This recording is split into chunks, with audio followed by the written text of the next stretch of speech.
नमस्कार स्टूडेंट्स, मेरे YouTube channel maths academy 99 में आपका स्वागत है।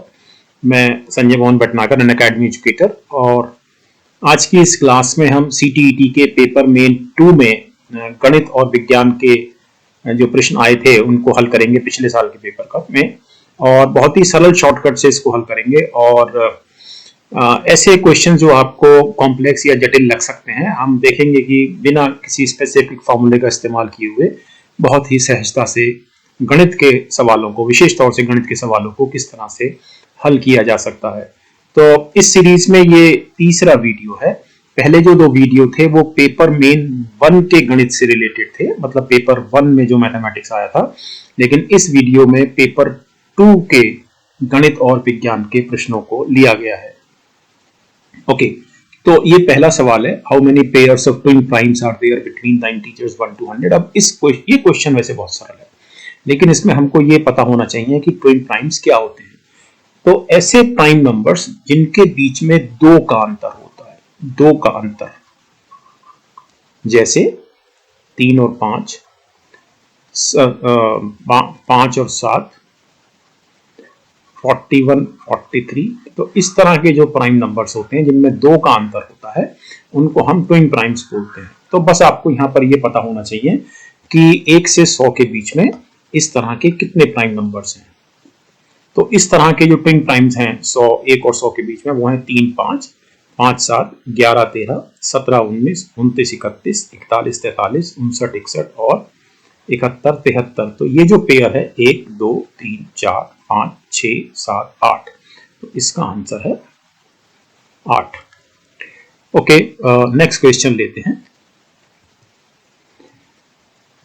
ये क्वेश्चन देखिए, ये क्वेश्चन बहुत सरल है कि यदि 21,168 ये जो नंबर लिखा हुआ है, इट इज इक्वल टू 2 की घात a गुणा 3 की घात b गुणा 7 की घात c। तो यहाँ a b c obviously natural numbers हैं, तो हमको 4a minus 5b plus c का मान निकालना है।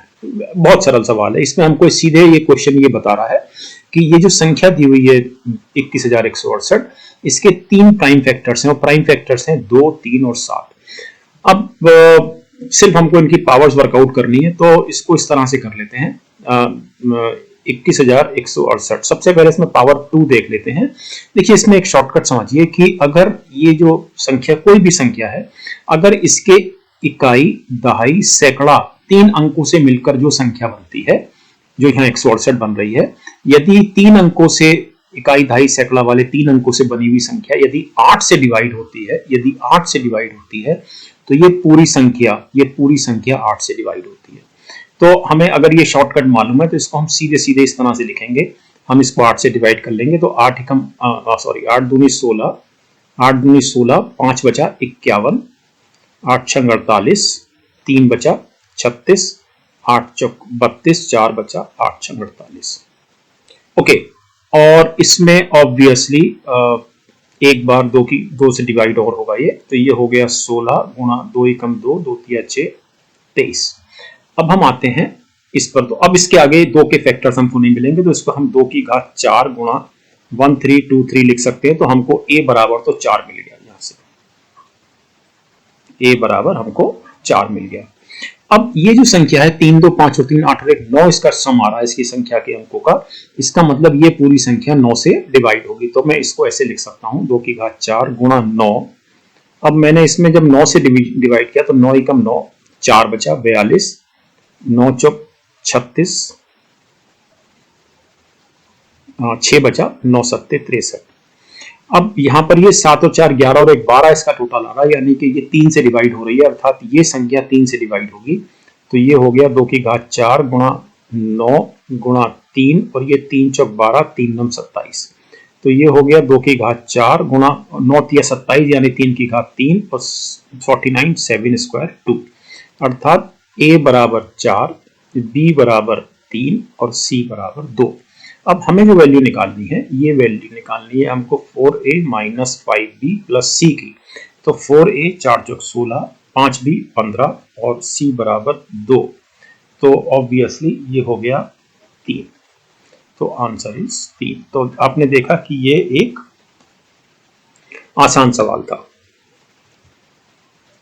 ओके, अब इस क्वेश्चन को देखते हैं।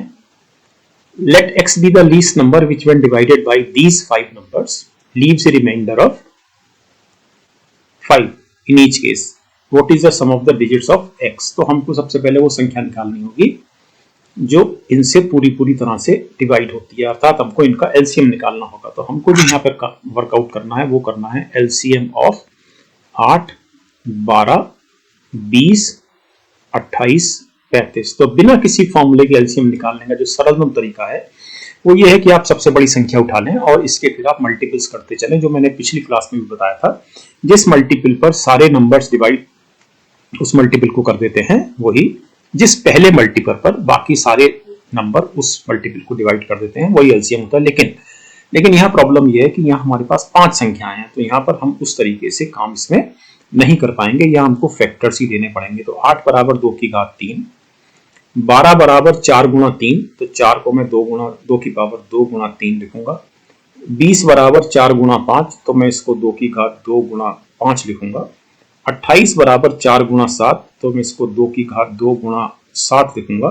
और 35 बराबर 5 गुणा 7, तो इन सब का एलसीएम हुआ। ऑब्वियसली 2 की हाईएस्ट पावर 3 है, तो 2 की पावर 3, इसमें एक 3 भी है, इसमें 5 भी है और इसमें 7 भी है। ओके, तो ये हो गया 8 गुणा 15, 5 दिया 15 गुणा 7, 15 अट्ठे 120 गुणा 7, 12 सत्ते 84, 840। तो हमारी जो संख्या हुई x जो हमारी संख्या हुई वो हुई ऑब्वियसली, क्योंकि प्रत्येक दशा में 5 शेष रह रहा है। जब x को इस सबसे भाग दिया जाता है तो ऑब्वियसली x बराबर हुआ 840 प्लस 5, तो ये हुआ 845। तो 8 plus 4 plus 5 is equal to 8 4 12 5 17। तो इस क्वेश्चन का आंसर है 70। ओके, नेक्स्ट क्वेश्चन लेते हैं। What number should be subtracted from each of 50, 61, 92, 117 so that the numbers so obtained in this order are in proportion? ये सिंपल सवाल है। माना हम एक संख्या चारों में से p माइनस कर देते हैं जिससे ये एक प्रोपोर्शन में आ जाए, अर्थात 50 माइनस p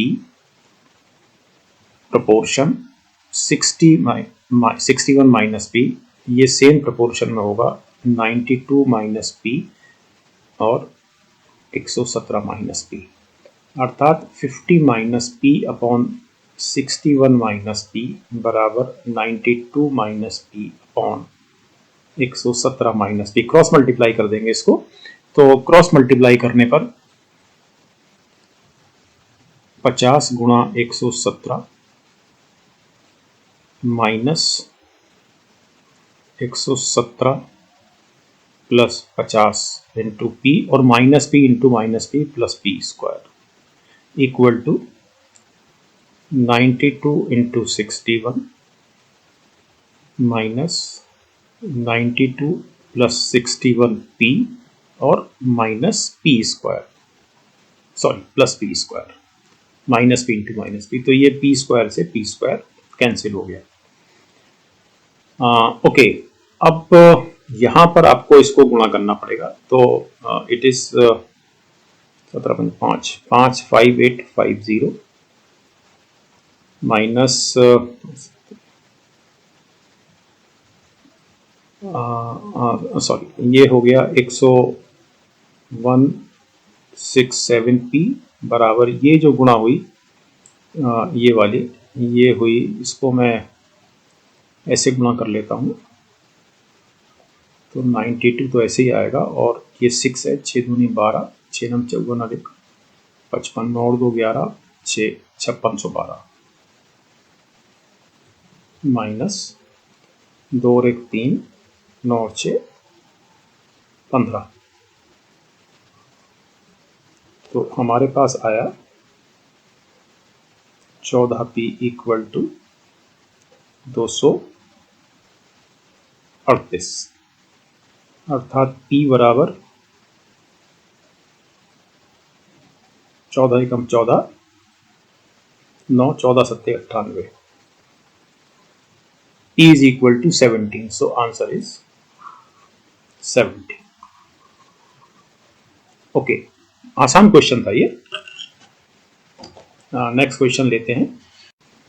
ओके, इस क्वेश्चन में 1710 रुपए की एक राशि है जो ए, बी और सी में इस तरह से बांटी जाती है कि ए का 4 गुना, बी का 6 गुना और सी का 9 गुना बराबर है।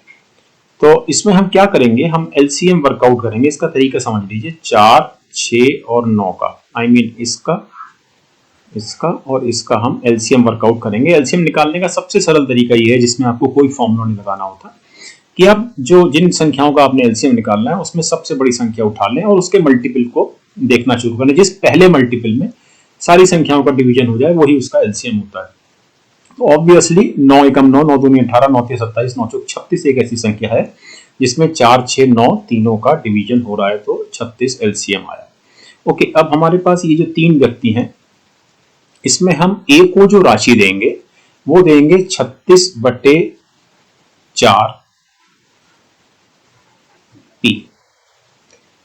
अभी बताता हूं क्यों। बी को हम देंगे 36/6 पी और सी को देंगे 36/9 पी, जहां पर पी तो एक पॉजिटिव इंटीजर है, पॉजिटिव इंटीजर है ना। और अब आप ये देखिए 36/4 पी का 4 गुना हमको 36 पी देगा, 36/6 पी का 6 गुना हमको फिर से 36 पी देगा, और 36/9 सी का 9 गुना हमको फिर से 36 पी देगा। तो ये तीनों बराबर हो गए, इसलिए मैंने इसको इस तरह से लिखा। अब ये हो गया 9p, ये हो गया 6p और ये हो गया 9 चौक 36, तो 4 से जाएगा। डिफरेंस बिटवीन ए एंड सी, तो इसके और इसके बीच का जो डिफरेंस हुआ वो हुआ 5p। ठीक है, अब 5p की हमको वैल्यू निकालनी है, लेकिन हमको ये दिया हुआ है कि 9p plus 6p plus 4p, 9 6 15 4 19p equal to 1710। तो 1710, तो 19 नंबर 971, तो ये हो गया 90। तो 5p इज इक्वल टू 5 गुणा 90 equal to 450। So this is the answer. Okay, now let us see next question. दो टोकरियां हैं ए और बी, और उनमें रखे हुए फलों की संख्या में अनुपात क्रमशः 7 और 9 है। यदि टोकरी ए में से 6 फल निकालकर टोकरी बी में डाल दिए जाए तो अनुपात 1 और 3 हो जाता है। ए और बी में कुल कितने फल हैं? सरल सवाल है। माना ए और बी में, चूंकि अनुपात 7 और 9 दिया हुआ है, इसलिए मैंने माना कि ए में 7p फल है, जहां पर p एक पॉजिटिव इंटीजर है, और इसमें 9p फल है। अब इसमें से 6 फल निकाल लिए, 7p माइनस 6 हो गया, और ये 6 फल इसमें जोड़ दिए। लेकिन अब जो इनका अनुपात हो गया वो 1:3 हो गया, अर्थात 7p minus 6 upon 9p plus 6 equal to 1/3। Cross multiplication पर ये हो गया 3 सत्ते 21p माइनस 18 बराबर 9p प्लस 6, अर्थात 21 में से 9 गया 12p और 18 और 6 24, तो p बराबर 2। ए और बी में कुल कितने फल हैं? तो ए और बी में जो फल हैं 7 और 9 16p फल हैं दोनों को टोटल करने पर, बट p बराबर 2, तो 16 गुणा 2 बराबर दोनों में मिलाकर कुल मिलाकर 32 फल हैं। Okay, that was the answer. Next question लेते हैं। ट्राइंगल एबीसी और एडीबी कॉमन बेस पर है।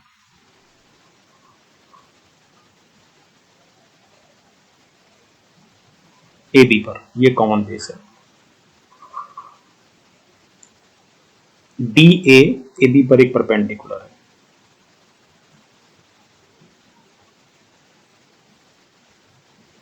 और सी बी एक परपेंडिकुलर इधर है।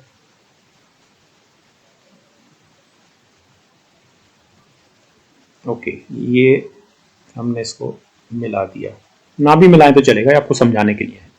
और AC बराबर BD, यानी कि AC बराबर BD।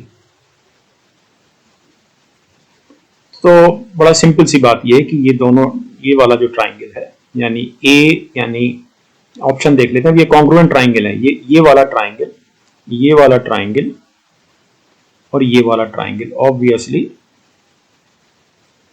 सिमिलर भी हैं और कॉन्ग्रुएंट भी हैं। बेस कॉमन है, दो साइड ऑब्वियसली कॉमन है, और ये एंगल भी बराबर है क्योंकि 90 डिग्री दिया हुआ है। तो इसमें जो आंसर होगा वो होगा ए बी सी, हाँ, ए बी सी बराबर B A D. A B C अर्थात पहले हम बेस ले रहे हैं तो बी ए हमने इधर से बेस ली। ओके, तो this is the answer. Next question लेते हैं। Sides of 4 triangles are given below. ये 4 डिफरेंट ट्राइंगल्स की साइड्स दी गई हैं और इसमें बताना है कि कौन सा जो 3 साइड्स हैं वो एक राइट एंगल ट्राइंगल बनाती हैं। ओके, अब ये वैसे तो इसमें अगर आप करेंगे तो आपको चारों में पाइथागोरस थ्योरम लगानी पड़ेगी और ये निश्चित रूप से एक ज़्यादा समय लेने वाला क्वेश्चन होगा, लेकिन मैं इसमें थोड़ा सा एक कोशिश करता हूँ, एक हिट एंड ट्रायल वाली जिसको बात कहते हैं, जो मुझे सबसे पहले इसे चेक करने का मन कर रहा है। इसलिए कर रहा है, देखिए बड़ा सिंपल सा कारण ये है कि 61 इज इक्वल टू 60 प्लस 1, है ना। अब मैं दोनों ओर स्क्वायर कर देता हूँ, तो 61 का स्क्वायर इक्वल टू 60 का स्क्वायर प्लस 2 गुणा 60 गुणा 1, ए प्लस बी होल स्क्वायर फॉर्मूले से प्लस 1, सिंपल। अर्थात 60 का स्क्वायर और ये 60 दूनी 20 और 121, लेकिन 121 बराबर है 11 स्क्वायर, तो ऑब्वियसली 11, 60 और 61, ये इमीडिएट आंसर आपको मिल गया। मुझे इसको देखकर ही लग रहा था, ये थोड़ा सा हिट एंड ट्रायल वाली बात थी। अगर ये नहीं लगता तो फिर मैं बाद में कोई और देखता, लेकिन ये सबसे पहले मुझे ये स्ट्राइक कर रहा था क्योंकि 61 को इमीडिएटली मुझे 60 प्लस 1 दिख रहा था और 60 दूनी 120 प्लस 1 121 आ रहा था, तो ये आंसर है इसका। ये समकोण त्रिभुज बनाएगा ये वाला, क्योंकि ऑब्वियसली यहाँ पर ये जो 3 साइड्स हमारे पास हो गई, ये राइट एंगल ट्राइंगल है, तो हमारा ये तो हो गया 61, एक हो गया ये, सॉरी ये हो गया ये, और ये 11। ओके, नेक्स्ट क्वेश्चन लेते हैं।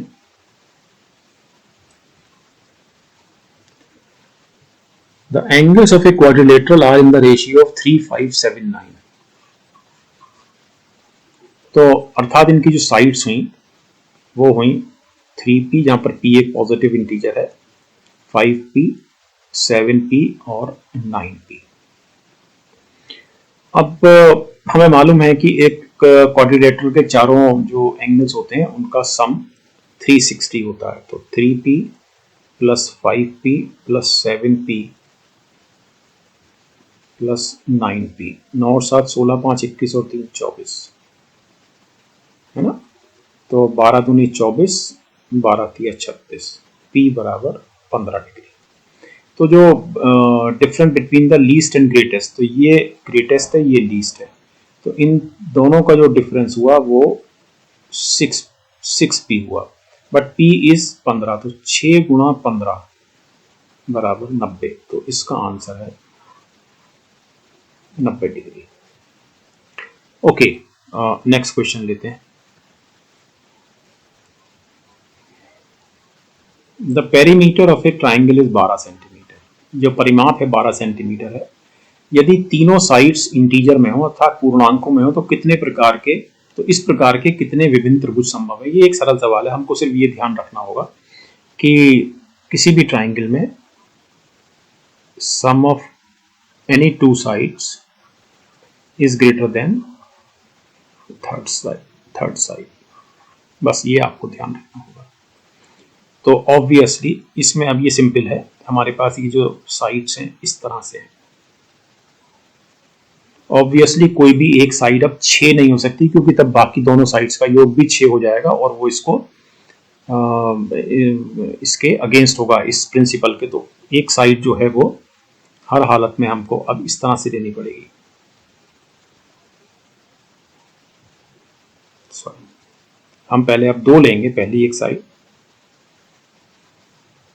फिर हम यहाँ पर ऑब्वियसली 5 लेंगे और 2 और 5 7, और ये थर्ड साइड 5 हो गई।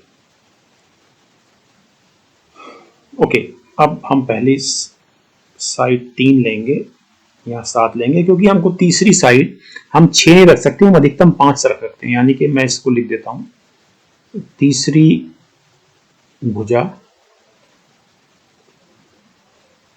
अधिकतम 5 हो सकती है। 6 तो हो ही नहीं सकती, क्योंकि अगर तीसरी भुजा 6 हो गई, इसका मतलब बाकी दोनों साइड्स का योग भी 6 होगा, और 6 हो नहीं सकता, क्योंकि तीसरी साइड का योग, तीसरी साइड, ये जो 2 साइड्स हैं इनका योग हर हालत में तीसरी साइड के से बड़ा होना चाहिए। तो तीसरी साइड अधिकतम 5 हो सकती है।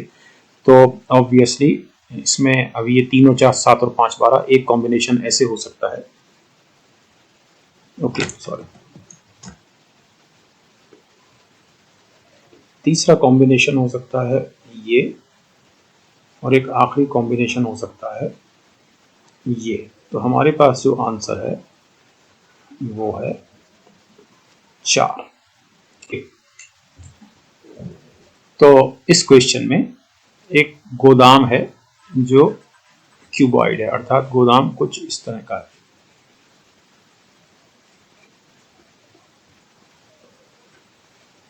ओके, तो ये एक क्यूबॉइड है। अब इसमें इसकी जो विमाएं हैं वो है, इसका जो वॉल्यूम, अब हम सीधे बोल देते हैं कि इसका वॉल्यूम जो है, इसका आयतन, वो ऑब्वियसली 56 मीटर गुणा 42 मीटर गुणा 10 मीटर है, ये जो दिया गया। अब इसके अंदर कितने घनाभाकार यानी कि क्यूबॉइडल डिब्बे रखे जा सकते हैं, जिनका जो मेजरमेंट है वो है 2.8 मीटर गुणा 2.5 मीटर, और ये 70 सेंटीमीटर। इस पे जरूर ध्यान रखिए कि 70 सेंटीमीटर बराबर 0.7 metre. So it is 0.7 metre. Okay, अब ये हटाकर, पॉइंट हटाकर मैंने यहाँ 0 लगाया, ये हटाकर मैंने यहाँ 0 लगाया, ये हटाकर मैंने यहाँ 0 लगाया। अब मेरे सामने हो गया 560 गुणा 420 गुणा 100 बटे 28 गुणा 25 गुणा 7। तो 25 से तो सीधे सीधे 25 चौक 100 है ना, और 7 से ये 7 छंग 42, और 28 दूनी 56 0। तो हमारे सामने जो आंसर आया वो हुआ 20 गुणा 60 गुणा 4, अर्थात 2 छंग 12 चौक 2 6 दूनी 12 चौक 48 और 00। तो 4800 इज द आंसर। तो डियर स्टूडेंट्स, इस क्लास में हमने 11 क्वेश्चंस किए हैं मैथमेटिक्स के, बिना किसी स्पेसिफिक फॉर्मूले पर बात किए हुए, और बहुत ही सहज और सरल तरीके से। इसके पश्चात की जो अगली क्लास है उसमें हम कुछ और क्वेश्चंस गणित के करेंगे पिछले साल के पेपर से, और साइंस के भी कुछ और क्वेश्चंस करेंगे। तो thank you very much students, मिलते हैं अगली क्लास में।